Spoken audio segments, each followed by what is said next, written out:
children breathe. Just think about it. While millions of Americans were taking shelter to escape unhealthy wildfire smoke made worse by climate change, congressional Republicans were pushing a bill to repeal the president's efforts to make our air cleaner and safer. Their Environmental Protection Agency put forward sensible standards to limit the pollution our trucks and buses emit into the air we breathe. The standards will prevent nearly 3,000 premature deaths, more than 6,700 hospital and emergency room visits, and more than 18,000 cases of asthma attacks. They'll also deliver up to tens of billions of dollars in annual public health benefits over the next 2 decades. So look, we just saw this month how disruptive climate change can be to our lives, our communities, and our economy. Schools were closed, outdoor events were canceled, flights were grounded, masks were back on, and many people had to remain indoors. That's what we saw very recently that you all reported on. So this is not the future we want for ourselves or our kids. President Biden won't let congressional Republicans take us backwards in our fight for cleaner air. He vetoed this health-harming bill today, as I just mentioned. He just defended, as you all know, during the budget negotiations, the biggest climate protection bill in history, his Inflation Reduction Act, from congressional Republicans who were intent on repealing it. And he's going to keep protecting and strengthening his Investing in America agenda, which is bringing clean energy jobs and manufacturing back to America. So another piece of good news, I know he's been on some of your airwaves already. Last night, the Senate confirmed Jared Bernstein as chair of the Council of Economic Advisors. Our economy continues to show progress tackling inflation while unemployment remains at historic lows. While there is still more work to do, which we acknowledge, but jobs are up, wages are up, and inflation is down. And Jared is someone who uniquely understands that. As the president often says, a job is about more than a paycheck. It's about dignity. It's about dignity of work, which is something that the president has been consistent on saying. So we look forward to Jared's continued leadership as we build an economy that works for working people. Along those lines, today we learned annual producer inflation is below pre-pandemic levels at 1.1%. In fact, producer prices actually fell last month, led by falling energy and food prices as well. This is on top of yesterday's news, as we all discussed in this briefing room yesterday. The consumer inflation has fallen by more than half over the last 11 months. And as I mentioned as well yesterday, wages rose over the last year, and that is accounting for inflation. This is all evidence that the president's economic plan is working to lower costs for families, invest in America, and grow the economy from the middle out and the bottom up, not the top down, not the trickle down economy that we see from Republicans in Congress. And finally, last thing for all of you, tomorrow the President and the First Lady will host a screening of Flamin' Hot. Guests for the evening will include Eva Longoria, who directed the film, the cast families, Latino leaders, and members of the community, and a special performance by Marachi Vargas. The Biden-Harris administration continues its effort to lift up and engage the Latino community by showcasing their stories and celebrating their contributions to our country. With that, Colleen, I haven't seen you in a while. How are you? I'm good. All right. I'm hanging in there. Good. Okay. What you got? Okay, so President Erdogan today indicated that NATO should not bet on Turkey approving Sweden's application before the summit. And then the Post was reporting that Senator Reich halted a U.S. arms sale to Hungary as punishment over its refusal to approve Sweden's application. So I wonder, is there concern over it being delayed ahead of the summit? Yep. So look, I mean, we have been very consistent here. We encourage Turkey to approve Sweden's application for NATO membership, and we have said that and been really clear, and they should do this without delay. I mentioned this yesterday. I'll reiterate it here. Sweden has fulfilled its commitment they made under the trilateral memorandum of agreement agreed with Finland and Turkey on the margins of the NATO summit that happened just last year in Madrid. As you all know, Sweden is we believe, a strong, capable defense partner that shares NATO's values and will strengthen the alliance that NATO currently has, and also contribute to European security. So again, we believe Sweden should become a NATO member as soon as possible without delay, and we'll continue to be very public about that, as the President has been for the past several months, and continue to be very clear. Do you think there's a possibility it won't get sorted out before the summit? I think the administration had sort of hoped it would be figured out by then. So look, we are still hopeful that this will get done. I don't have a timeline, certainly. The sooner the better, as I said, without delay. And so we'll continue to be very clear. We'll continue to communicate that with Turkey, but I just don't have a timeline to share. Okay, one other question. So former President Donald Trump, I think yesterday or yesterday maybe, said that if he were reelected, he would appoint a special prosecutor to go after Biden. I wondered if there was concern about this kind of rhetoric, especially considering sort of what we saw from on January 6th after a lot of sort of inflammatory rhetoric by Trump. So look, just a couple of things there. As you know, President Trump is a candidate, so I want to be very careful, because right now he's speaking as a candidate, right? So we just don't want to comment on 2024. What we will focus on, what the President will continue to focus on, is delivering for the American people. I just laid out the PPI numbers and what that means for our economy, what that means for the President's economic policy, and how we believe his plans and his policy has continued to work the last 2 years. And we've created historic number of jobs as President in the last 2 years than any other president. 13 million, unemployment is at under 4%. These are all really important, and that's what the President's going to focus on. He's been very clear when he ran in 2020. It was about bringing the nation together, right? The soul of the country. That's something that's still a priority for this President. He's had multiple remarks on that particular issue. We know for a fact, right, this is something that Americans care about. We saw that in the midterm election. So the President's going to continue to be steadfast. He's going to continue to focus on what the American people want to see and want us to deliver on, and we're just going to stay steady. Secretary Blinken is heading to China later this week. When his initial trip was canceled, you all said he would go when the time is right. So why now? Why is this now the right time? So a couple of things. I know my colleagues at NSC and State did a 8 a.m. On the record call at 8 a.m. So certainly would refer you to, and they spoke to Blinken's trip. So certainly would refer you to that.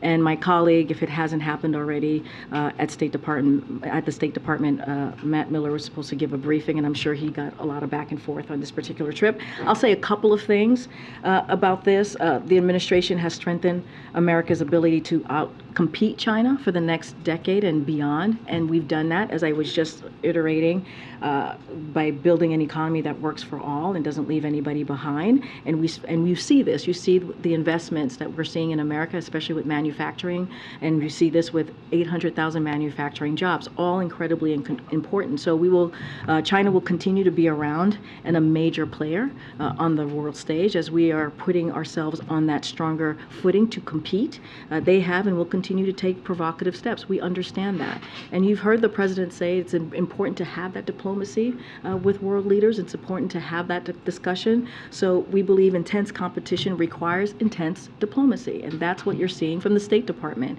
Lastly, it is responsible way, we believe, to manage tensions, clear up misperceptions and miscalculations even, and it is in our interest to try and figure out a way to work together. And this is what you're seeing. This is what you're going to see from Secretary Blinken's trip when he heads out on Saturday. You note that the President, feels it's important to have this kind of in-person diplomacy.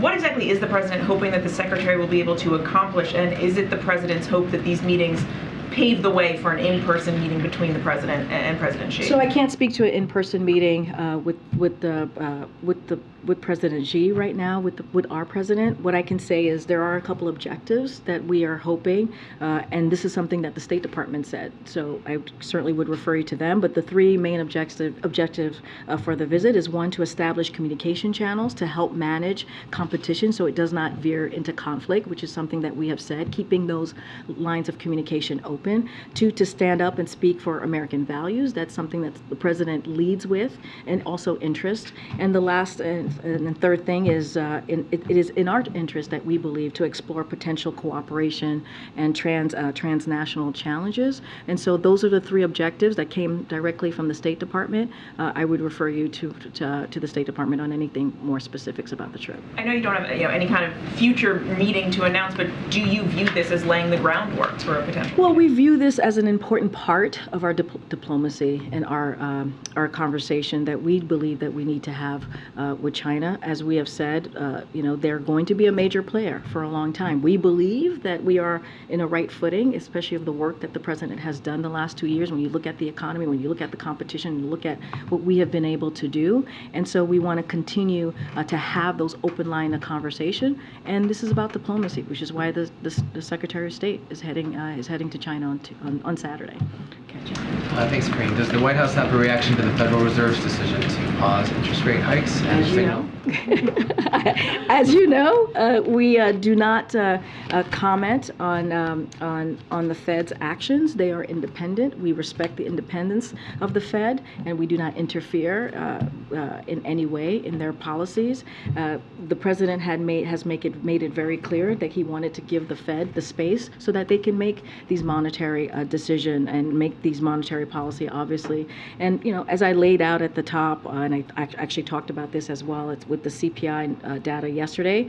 We believe that the president's plan, the economic plan, is working. When you look at the last 11 months and you see inflation has gone down by more than 50%, when you see that the wages rose over this past year, when you include inflation as well, and 13 million jobs. I just mentioned the 800,000 jobs, manufacturing jobs, which is incredibly important for American families. So these are the things that the president's going to focus on. How do we continue to create an economy that works for all? But I'm just not going to comment on the Fed's response. One question on China as well. Is the White House aware of Bill Gates' trip to China and his planned meeting with Xi Jinping? And has the White House advised him about it at all, or requested a readout after his meeting? So I don't know if Bill Gates has reached out to us, or if we have reached out to him. I don't have any information or intel to give about any conversation with Bill, but certainly I'm sure he can speak for himself about his trip to China.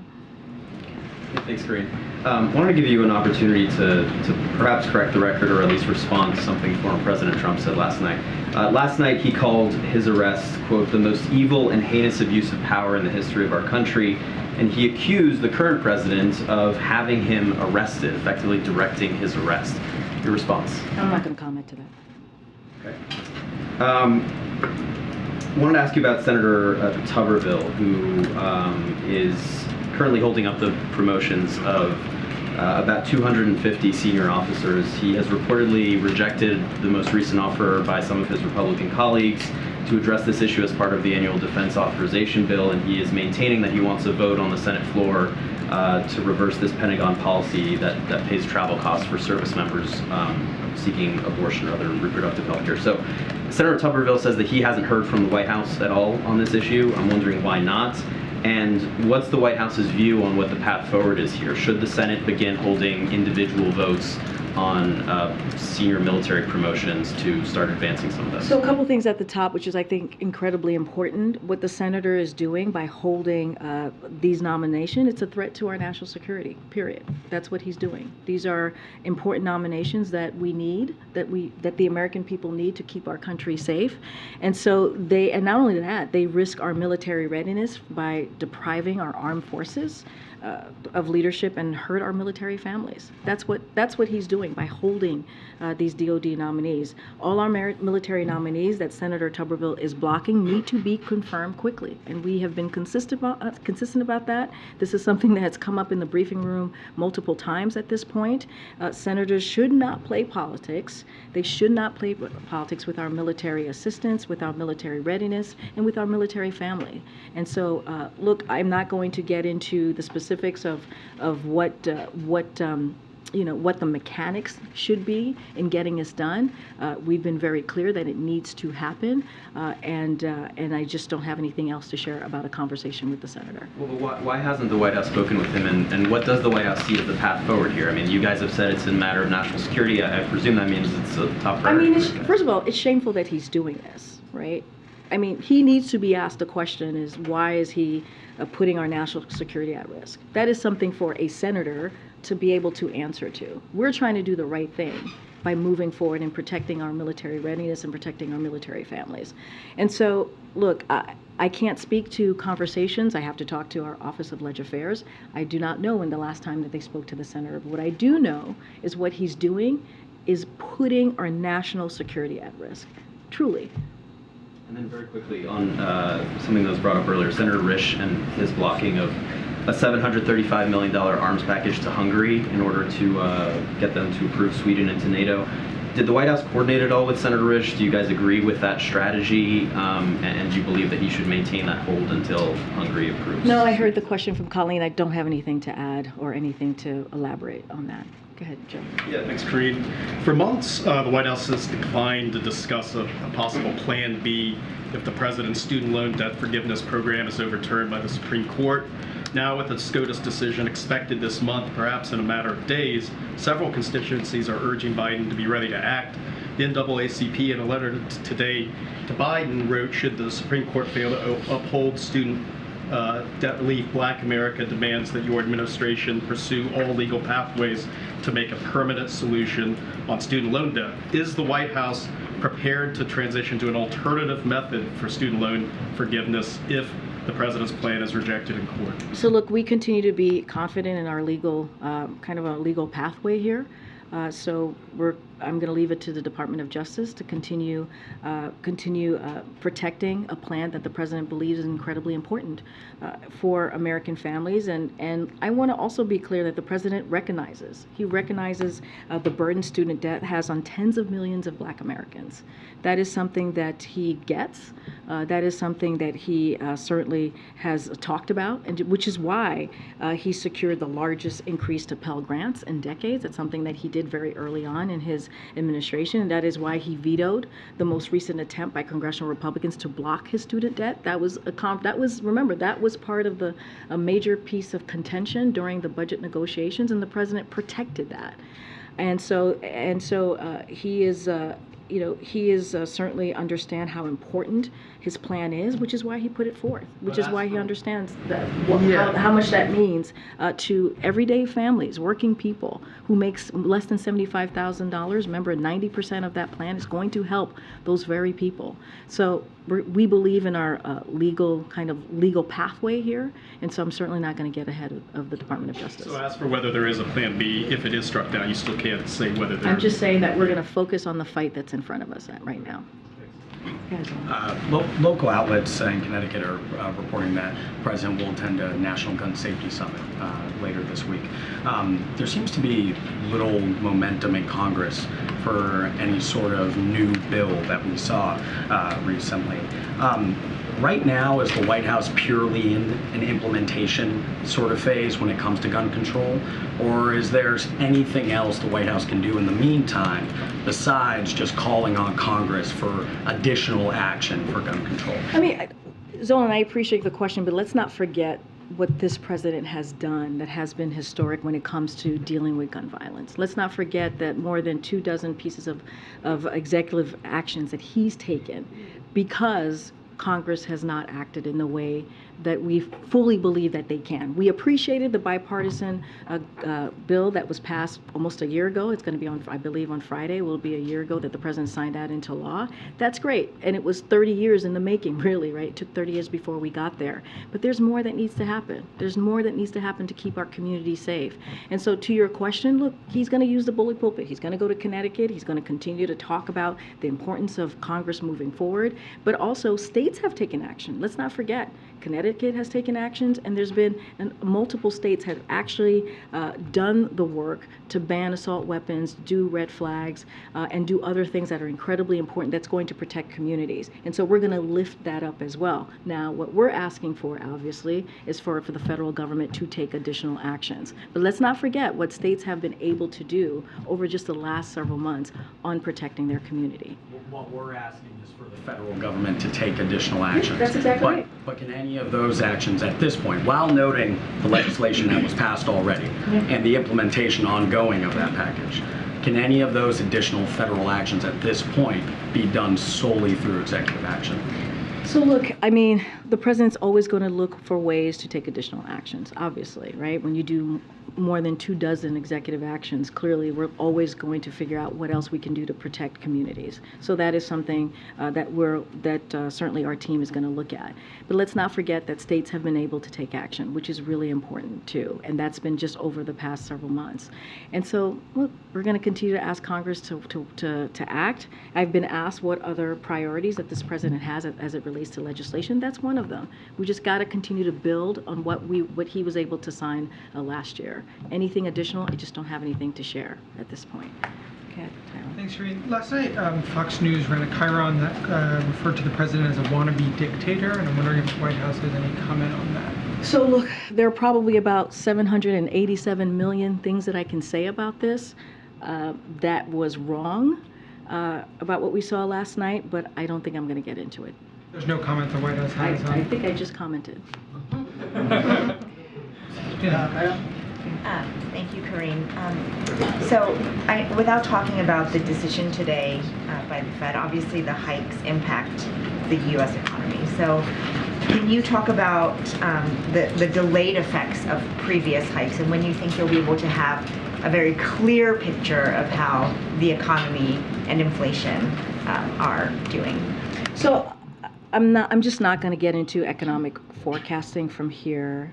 What I will say, and this is something that the president has said himself, we believe that recent data is more proof that the economy, that his economic plan is working. When you think about PPI, you think about CPI, you think about the jobs numbers. We believe that it's what he is doing is creating jobs and also helping to lower costs, and that is the most important thing that we think the Americans want us to see.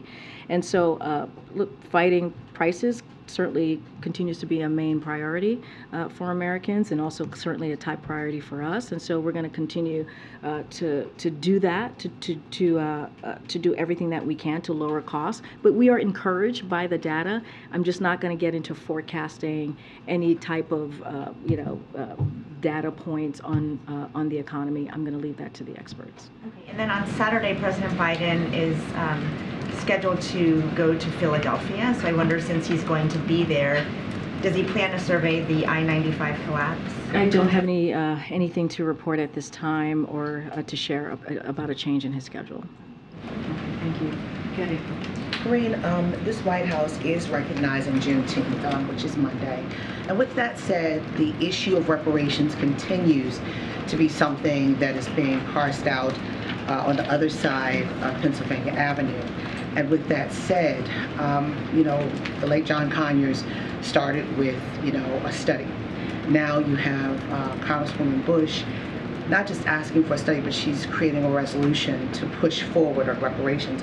What does this White House believe when it comes to this controversial issue of repairing a wrong for the descendants of Africans in this nation?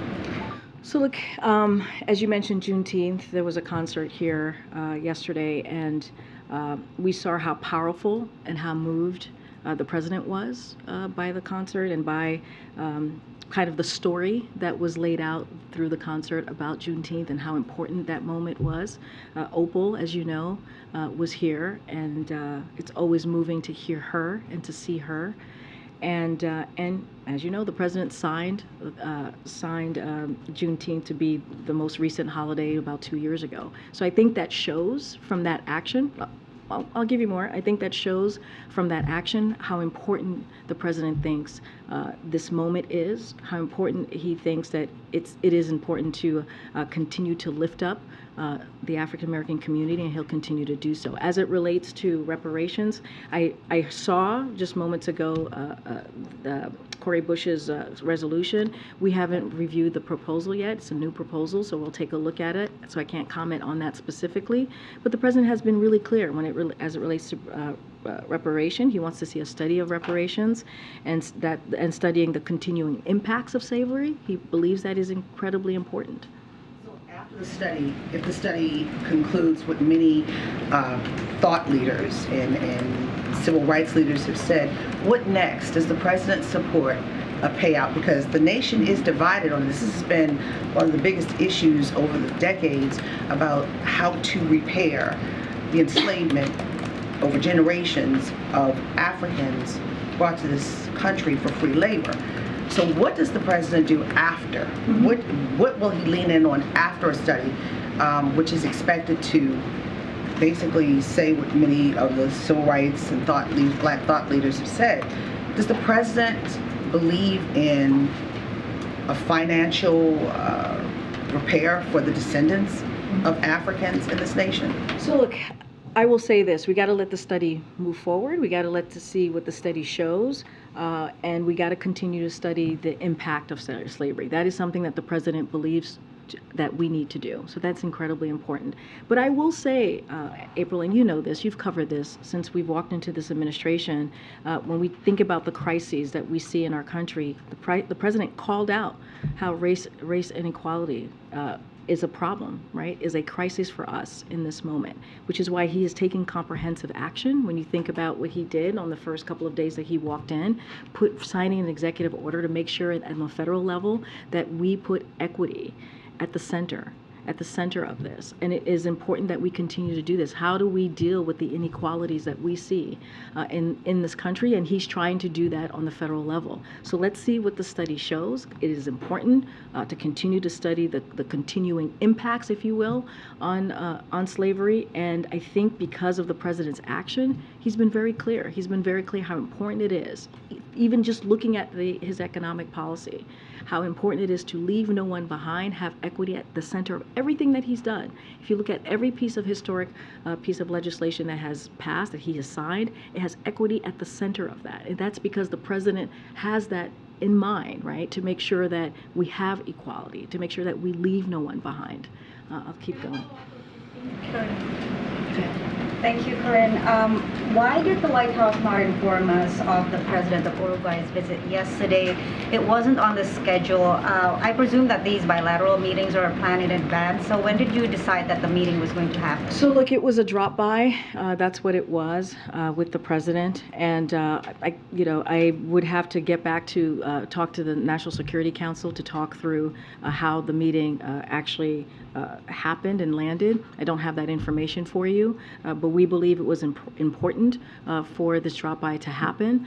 Clearly, I just talked about how the president sees diplomacy, having those in-person conversation, how critical they are, and that's what you saw yesterday. I can't speak to the process on landing this meeting. Give us a sense of how long the meeting was? I'll give you a little bit of how we saw this meeting went. I don't have a timeline for you or a timestamp, if you will, on the meeting. So during their meeting, President Biden lauded Uruguay as a regional and global model for democratic governance and congratulated him for receiving the Gold Insignia Award from the Council of the Americas. President Biden and the President of Uruguay also discussed their support for Ukraine, principled defense for fundamental freedoms in Venezuela, and commitment to ensure the Americas' partnership for economic prosperity accelerates regional integration, inclusive economic prosperity, and greater opportunity through sustainable trade and investment. So the two presidents also explored ways to expand our bilateral economic relationship, increase joint efforts to combat climate change, and further strengthen security operation, and that is what came out of this meeting. Thank you for that. And just on the U.S.-Iran talks, I saw the exchange at the State Department briefing yesterday, and I'm still unclear, and I hope you can help me. Is the administration at this point talking to Iran, asking Tehran not to enrich uranium above 60% in return for the release of some funds, some frozen funds, and possible prisoner exchange? So look, I would have to refer you to the State Department. They had the readout. If it's unclear to you, I would just refer you back to them, and they can actually lay out exactly what those conversations were. As a broad principle, I know that you say that JCPOA is not the priority for the administration at this point. So what are these diplomatic channels that are going on? So look, again, having open channels of conversation is important, and I'll just reiterate, our policy on Iran has not changed. We have been very clear about that. We remain focused on constraining Iran's destabilizing behavior through pressure, close coordination with our allies, and de-escalation in the region, obviously, right? And so that's including ensuring Iran never acquires a nuclear weapon. That has not changed, of course, right? We've been consistent about that during this past 2 years in this administration. So we're going to always watch closely Iran's enrichment activities, and the United States prefers diplomacy, right? That's what you saw from the State Department. That's what you see from this president. And but we are preparing for all possible options and contingencies in full coordination with our partners and allies. So that has not changed. We've been consistent. Okay, Karen. Thanks, Karine. To go back to the Philly event on Saturday, the president's attending a political rally hosted by union members, and we're told it's not a Biden campaign event. Should we expect the president to take part in more of these things called political rallies over the next couple of months, and what's this going to look like on Saturday? Just don't have anything to share on that. It is a political rally, so I would refer you to the DNC. So not going to speak to it from here. I'm just going to be very careful and not speak to that. And not about this one, but will he do events like this that are not? I mean, the White House advertised this event in a release, but other entities hosting a rally that could look like a campaign event that the president goes to. Will we see him doing this? I don't have anything to share on his schedule at this time. I just don't. Okay, let me see. Good. Yeah, White House officials, including you, I think, are meeting with state legislators over the next couple of days about reproductive rights and abortion access.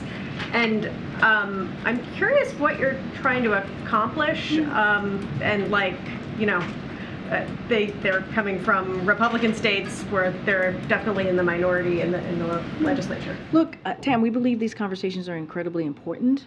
That's why they're here. These state legislators are here. Let's not forget the 1-year anniversary of Dobbs. A decision is about 10 days away, if not less.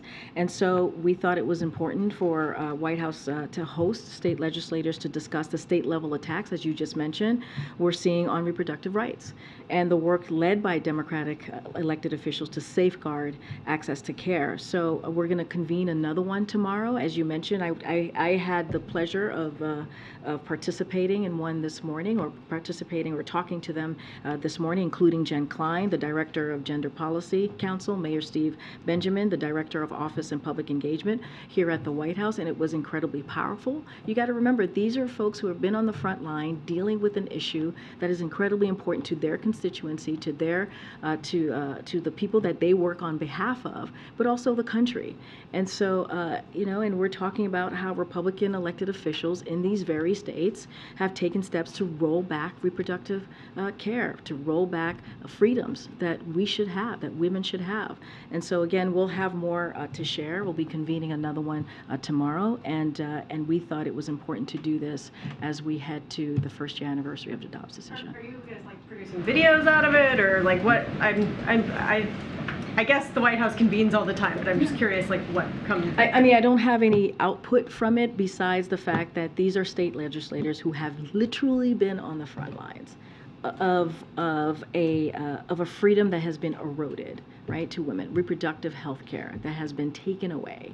And so it's important to bring them in and to tell them, hey, we have your back, that we see you, we appreciate the fight that you've been doing, and we are partners with you on moving forward.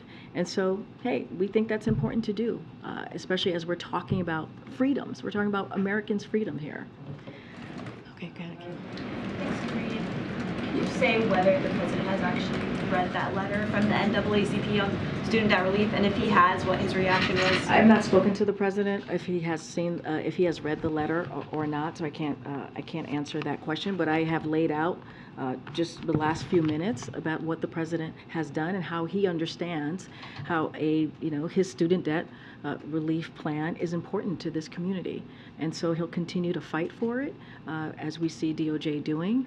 And so this is something that we think is so important. If you think about what American families had to deal with the last 2 years, giving them a little breathing room. You hear the president talk about this a lot, and this is what the student debt relief is going to do. It's part of his economic policy to make sure that we do everything, how we move forward on building back the economy. It deals with it in an equitable way.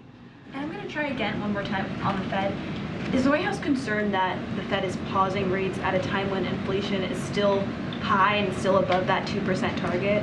I'm just not going to comment on the monetary decisions that the Fed makes. They are independent. We respect that independence. I'm just not going to comment on their actions. Thank you, Karine.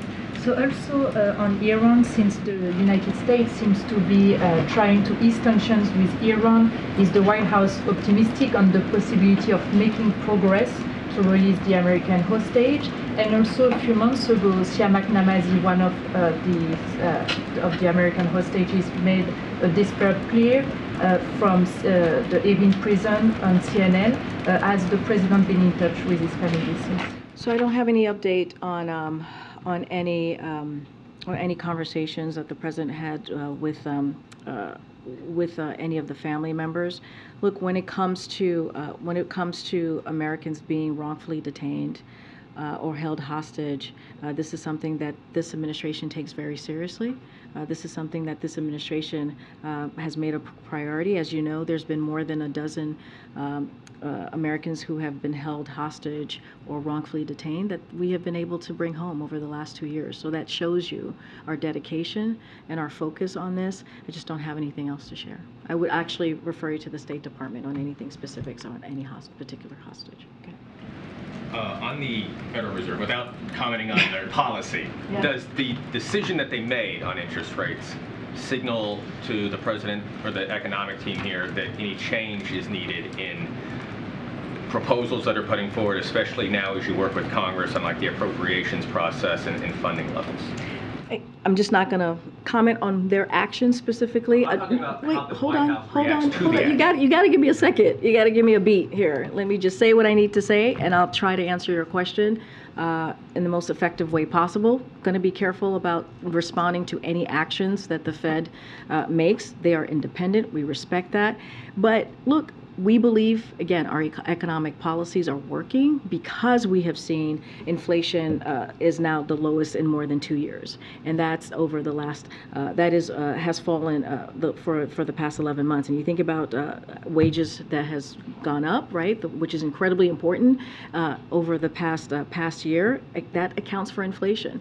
And so when you think about that, that is important for American families. Who does that help? American families, when you see wages that have gone up. 13 million jobs, that's important. And that's because of how this president has moved forward with the economy. So you're asking me if we need to change anything. The president has always said when it comes into economic policy, he's going to put lowering cost a priority. And so we're going to continue to do that. We're going to continue to find ways. I'm just not going to comment on the monetary decision that the Fed has made. Okay, Brian. Thanks a lot, Karine. You've described some of the accomplishments that the president has made and the investments in the country, and yet the president's polling is still in the 40s, in the low 40s. Does the president believe he's not getting enough credit for some of the investments like the CHIPS Act and the Bipartisan Infrastructure Act that are going out in the country? And what's he going to do in the coming months to try to reach Americans to describe what kind of impact that's going to have on their community? So our focus is going to be the work to get this done, the work to lower costs, and we know that there's more work to do. And we know that sometimes there are some Americans here in this country who feel, who are feeling the economy a little bit differently, who feel like there's more work that can be done. And so here's what we're going to continue to do, right? We're going to continue to take on Big Pharma to lower prescription drugs, and that is something that we have been able to do, and that's capping insulin at $35 a month.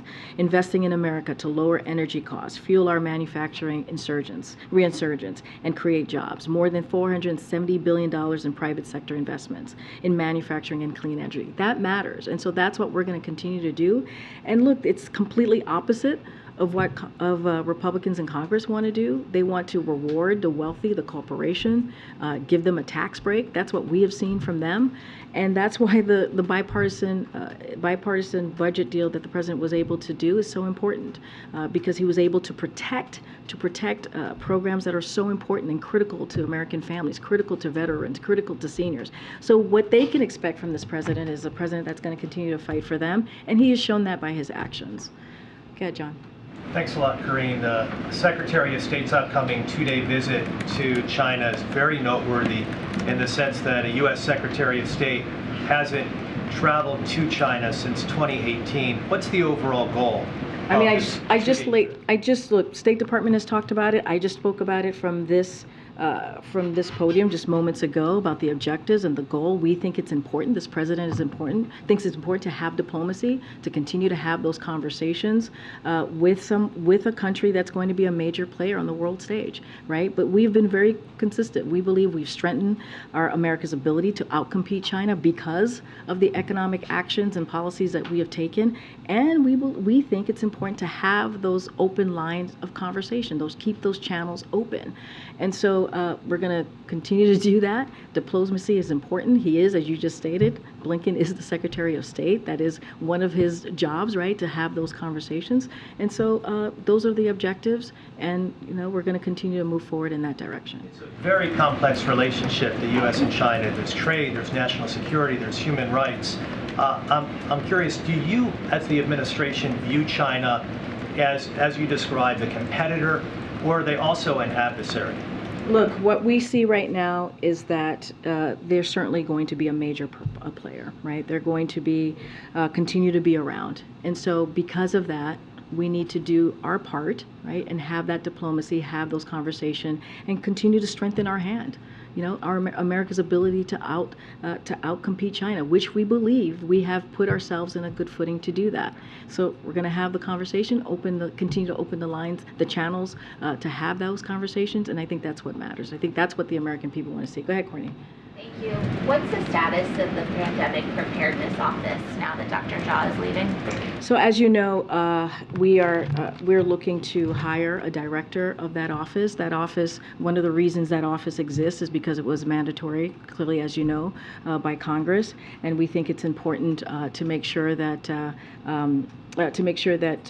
certainly we have the right person to do the job. As it relates to the COVID response team, there is a small team that still very much exists, and so we're going to continue to do the work that this president has done this last 2 years to beat COVID back, which we have been able to see, right? Which he has been able to accomplish, and so I'll just leave it there. Artificial intelligence, I also wanted to ask, I know that most of the activity at the White House on that has been going out of the Office of Science and Technology Policy. They don't have a ton of staff on AI. Their AI advisor just recently left. Person under him who does AI left a while ago. Can you talk about who's advising the president on this topic inside the White House, or are you mostly relying on your agencies? So look, let me just say that we are committed to fostering responsible AI to benefit society while actively working to mitigate the risk, right? That is something that you've heard.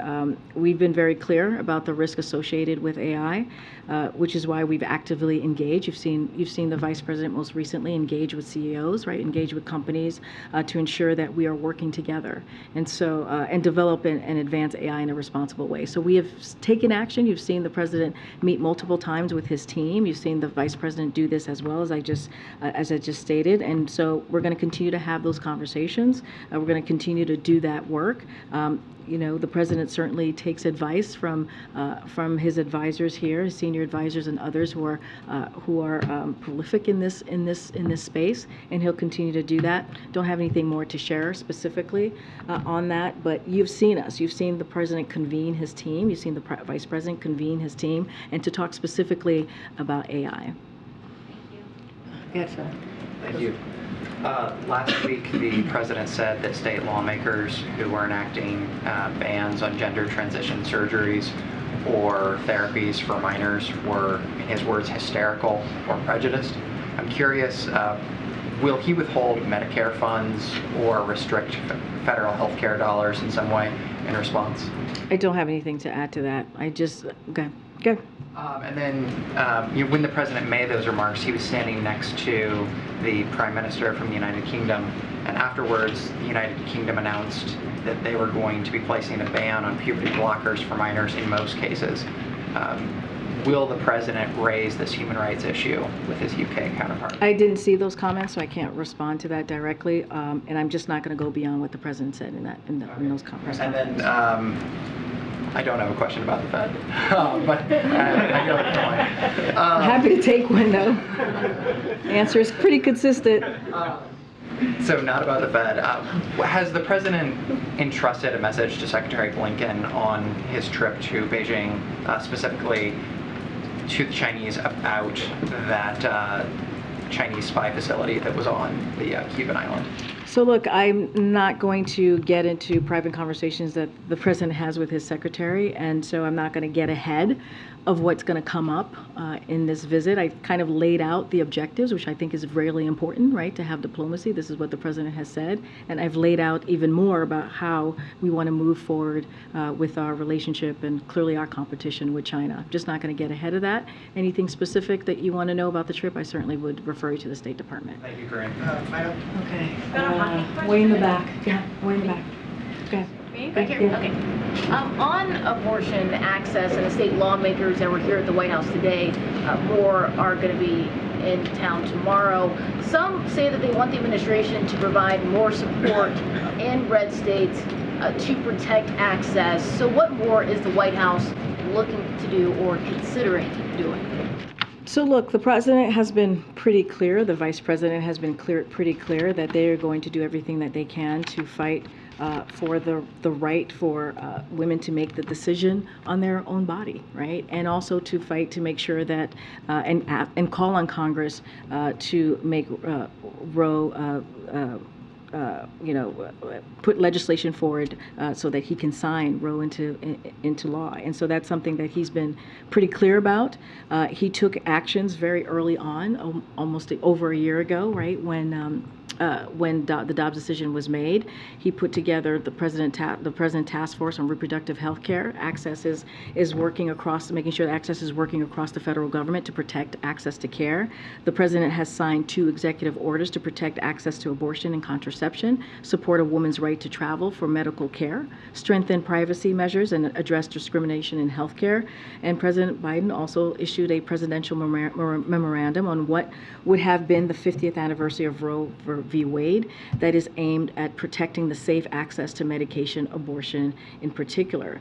But the bottom line is what we're seeing from Republicans. They want to continue to ban a freedom that women should have. They want to do a national ban. We've seen the bans in states across the country, and the president and the vice president have been very clear. They're going to continue to fight. You've heard from the vice president multiple times. She's kind of led in this space and has been incredibly powerful and I think impactful in speaking on this issue. You've heard the president speak on this as well. And so I think by having, we believe, not me, but we believe by having the state legislators here today and tomorrow to listen to them, to hear what it is that they're experiencing on the ground, to get a sense of how else we can be helpful, in what ways we can partner is actually really important. And so that's what you're seeing from this administration, and that's what we're going to continue to do. I think we've taken action. We've been very loud and clear about this, and we'll continue to do so. Madam, one more. Stanley, Okay, Madam, one here in the back. Oh my gosh, guys. I'm trying to call on people I haven't called in a while. Go ahead. No, right, yep. No, I just called on you earlier this week. Go ahead. So just one follow-up on the abortion meetings today. Were President Biden or Vice President Harris in those meetings, and why were they or were they not there? So look, I can say that, and I listed out who some of the leaders of the administration who was part of this meeting. And so they were in attendance and convening this really important conversation that we're having with state leaders, as I mentioned today and tomorrow. I mentioned I had an opportunity to stop by. It was incredibly powerful. Again, these are people who've been fighting this on the front lines. And so, but the president and the vice president is committed to protecting these rights. They're committed in doing everything that we can from the federal government. So I don't have any readouts clearly to offer with this event or anything new about tomorrow. But look, we believe we need to do as much as we can as we head into the sad 1 year anniversary of the Dobbs decision. And so we'll continue to have these conversations as we have been for the past year, and we think it's important to do so. So don't have anything to read out about the vice president or president. Sure.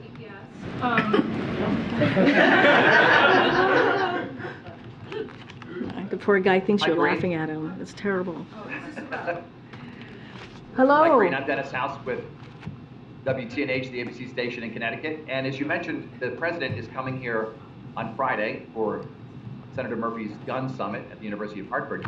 And I'd like to know, why is Connecticut so important to the president to make this argument for more gun control and more gun safety? Okay. And just Dennis House, right? Yes, Dennis House. Okay. Good to see you, Dennis. Thanks for. Nice to see you, and thanks for your time today. Okay, so look, we were talking about earlier, moments ago, about the importance on the work that we need to continue to do, to talk about the work that we need to continue to see on protecting communities. And so the president believes that this is a critical trip, an important trip, as we see the upcoming anniversary of the Bipartisan Safer Community Act, which resulted in decades of work. We hadn't seen bipartisan legislation on really dealing with gun violence in 30 years, and this is something that the president was able to do. Let's not forget the more than 24 pieces of executive actions that he was taking. So he's going to highlight the progress at the state level and call for state legislators across the country and Congress to take additional action. That's what you're going to hear from the president.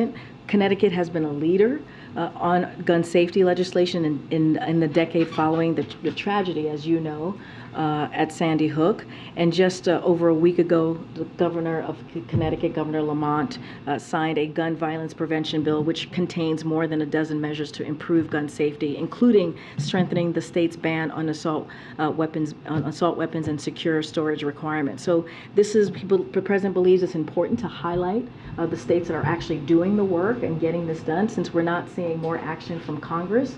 And so this is going to be an important, we think, conversation, important opportunity, the president to highlight in what ways that we can protect our communities, protect our schools, protect our grocery stores, protect our churches, as we've seen continuous gun violence in our streets. Well, we welcome you to our great state, and Karine, thanks for your time. I appreciate it. Thank you so much, Dennis. Have a good rest of your week. You too. All right. Okay, I think I have to go. I'll take one last question. I haven't seen you in the briefing room before. Hello.